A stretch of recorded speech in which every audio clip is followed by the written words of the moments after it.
The trade situation between China and the United States is escalating, as previously several weeks ago, the United States placed tariffs on steel and aluminum to the tune of $50 billion on China. Now, since then, China has retaliated by placing tariffs on UF goods, including soybeans, planes, cars, whiskeys, and even chemicals. Now, in response to that, US President Donald Trump has declared that there will be even more tariffs on Chinese goods.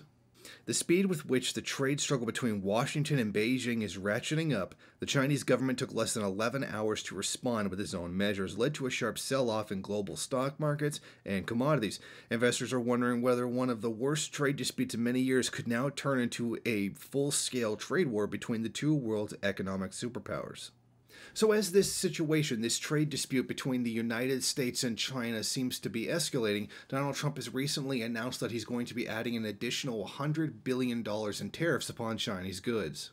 At a recent press conference, he said, "In light of China's unfair retaliation, I have instructed the USTR to consider whether $100 billion of additional tariffs would be appropriate under Section 301, and, if so, to identify the products upon which to impose such tariffs. I have also instructed the Secretary of Agriculture, with the support of other members of my cabinet, to use his broad authority to implement a plan to protect our farmers and agricultural interests."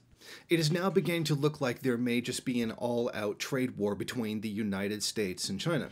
This began after U.S. President Donald Trump claimed that he would be able to support the crumbling industrial base inside of the United States by placing heavy tariffs on steel and aluminum produced in other countries. Of course, those exempt from this were Mexico and Canada, in Australia, essentially everybody but China, which certainly makes it appear as though these sanctions were targeted against China specifically, as he did rail in his candidacy for president about how China was taking jobs and attacking them in other ways along the economic spectrum. However, it does appear as though the situation is escalating and increases the risk of becoming an all-out trade war. Now, China has already taken exception to the moves by Donald Trump by going to the World Trade Organization and is considering pursuing legal action against the United States for what it calls a violation of the norms and practices, regular norms and practices that have been carried out by countries for at least over a decade.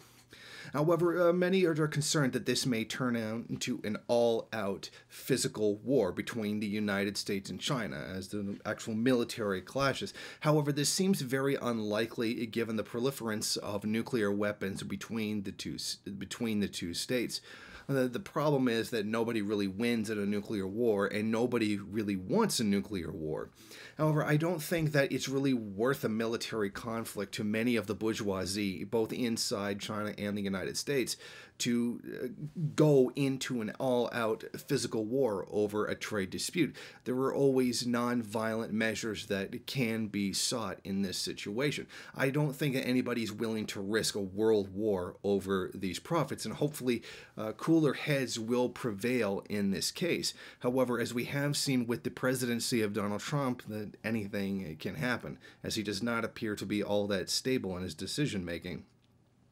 Now, if there does end up being a trade war between the U.S. and China, it's very likely that the American public will side with Donald Trump in the situation, which is probably a lot of what he's actually planning on. Since these aggressions against China took place, Trump's approval rating has shot up to about 50%.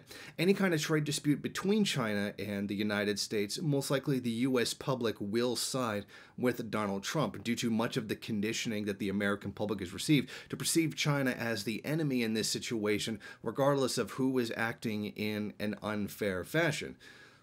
So it seems likely that this situation will end up helping Donald Trump in the end by boosting his perception in the eyes of the American public, something that is desperately needed right now with the ongoing investigations, the debacle over DACA and other situations, including the removal of many of the regulations that have been placed on big business that try to prevent the world from being destroyed from environmental pollution, in other words, and also the recent attacks against employee overtime pay, etc. So it seems like this is a calculated move on the part of Donald Trump to boost his own image at the expense of the Chinese, and also to try to perhaps there is some genuine concern about rebuilding the industrial base of the United States. But as it stands right now, there is definitely some threat of a possible all-out trade war, but very unlikely an actual physical military war. Thank you for watching. If you like this program, then please head over to my Patreon page and set up a monthly donation. It's your donations that keep this program running. Also, if you would like, please rate, comment, subscribe, and share in various social media.